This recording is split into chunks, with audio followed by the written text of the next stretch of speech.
Hello, people. This is my fourth review of the day, and the movie that I am about to review is Roy. Now, don't ask me why I'm reviewing these movies that came like a century ago.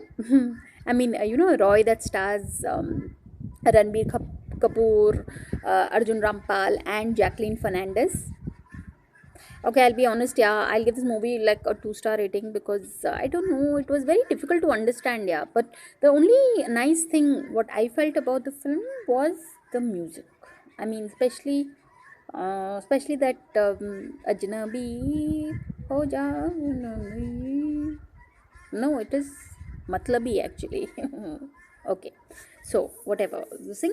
So one major thing that we can learn from this film is never choose very complicated storylines. Yeah, because honestly, people go to a movie to relax and unwind, not rack their brains. So that's like an important thing to keep in mind.